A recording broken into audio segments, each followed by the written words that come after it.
होलिका दहन क्यों, जानिए पौराणिक कथा। होलिका दहन भक्त प्रहलाद की याद में मनाया जाता है। भगवान श्री कृष्ण के काल में इस त्योहार से रंग जुड़ गया और इसे उत्सव की तरह मनाया जाने लगा। आओ जानते हैं भक्त प्रहलाद की कथा। एक बार असुरराज हिरण्यकशिपु विजय प्राप्ति के लिए तपस्या में लीन था। मौका देखकर देवताओं ने उसके राज्य पर कब्जा कर लिया। उसकी गर्भवती पत्नी को ब्रह्मर्षि नारद अपने आश्रम में ले आए। वे उसे प्रतिदिन धर्म और विष्णु महिमा के बारे में बताते। ये ज्ञान गर्भ में पल रहे पुत्र प्रहलाद ने भी प्राप्त किया। बाद में असुरराज ने ब्रह्मा के वरदान से तीनों लोकों पर विजय प्राप्त कर ली तो रानी उसके पास आ गई। वहाँ प्रहलाद का जन्म हुआ। बाल्यावस्था में पहुंचकर प्रहलाद ने विष्णु भक्ति शुरू कर दी।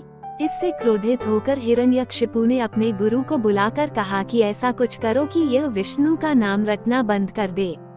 गुरु ने बहुत कोशिश की किंतु वे असफल रहे। तब असुरराज ने अपने पुत्र की हत्या का आदेश दे दिया। उसे विष दिया गया, उस पर तलवार से प्रहार किया गया, विषधरों के सामने छोड़ा गया, हाथियों के पैरों तले कुचलवाना चाहा, पर्वत से नीचे फेंकवाया, लेकिन ईश कृपा से प्रहलाद का बाल भी बांका नहीं हुआ। तब हिरण्यकशिपु ने अपनी बहन होलिका को बुलाकर कहा कि तुम प्रहलाद को लेकर अग्नि में बैठ जाओ, जिससे वह जलकर भस्म हो जाए। होलिका को वरदान था कि उसे अग्नि तब तक कभी हानि नहीं पहुंचाएगी, जब तक कि वह किसी सद्वृत्ति वाले मानव का अहित करने की न सोचे। अपने भाई की बात को मानकर होलिका भतीजे प्रहलाद को गोदी में लेकर अग्नि में बैठ गई। उसका अहित करने के प्रयास में होलिका तो स्वयं जलकर भस्म हो गई और प्रहलाद हंसते हुए अग्नि से बाहर आ गया। इसलिए होली पर्व मनाते समय वास्तविक भाव को ध्यान में रखकर होली दहन करें। इसके लिए फिर आप चाहे तो विगत वर्षों के बुरे अनुभवों और असफलताओं को एक कागज पर लिखकर अग्नि को समर्पित कर दें।